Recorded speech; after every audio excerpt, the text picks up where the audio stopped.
In the current global chessboard, where do the UK and Russia stand in their geopolitical relationship? We find ourselves in a world where nations play a game of strategy, with sanctions serving as a powerful piece on this geopolitical board. But why do countries resort to sanctions? It's a matter of diplomacy, of leverage, a way to exert pressure without resorting to military force. This delicate dance between nations is a testament to the intricate art of international relations. Today, we delve into a timeline of the UK's sanctions against Russia, a tale of diplomatic maneuvering and international politics.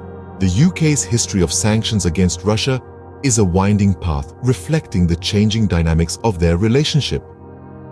This timeline begins with the first set of sanctions imposed due to various geopolitical disagreements. As we move forward, we see a pattern of increasing severity in these sanctions, mirroring the escalating tensions between the two nations.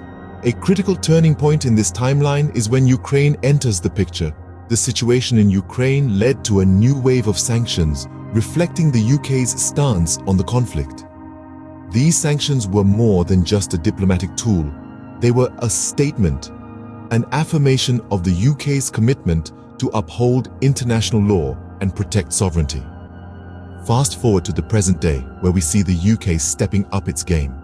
The most recent set of sanctions, announced in April 2022, targets Russian military generals, individuals, and businesses supporting the Russian armed forces.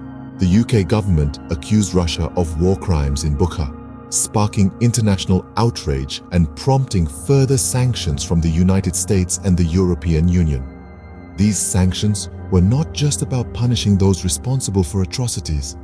They were also about sending a message to Russia and the rest of the world that actions have consequences, that the international community will not stand idly by when international laws are violated. This timeline paints a picture of a relationship marked by tensions and disagreements, but one that also speaks volumes about the state of global politics.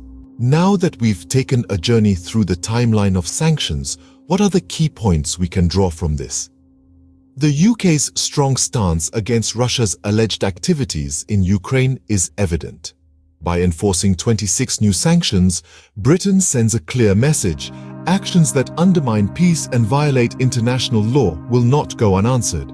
These sanctions, targeting military generals, individuals, and businesses supporting Russian armed forces, have a profound impact. They freeze assets and impose travel bans, directly affecting Russia's military and economic reach. But it's not just about punitive measures.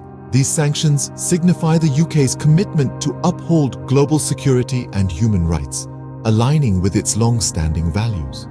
They also reflect the UK's ability to rally international support, as seen in the subsequent sanctions by the United States and the European Union.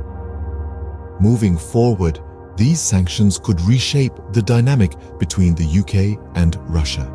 They may lead to a more cautious approach, fostering dialogue over confrontation. Yet they could also escalate tensions, prompting a tit-for-tat response. In the grand scheme of international relations, the UK's sanctions against Russia serve as a testament to the power and complexity of geopolitics.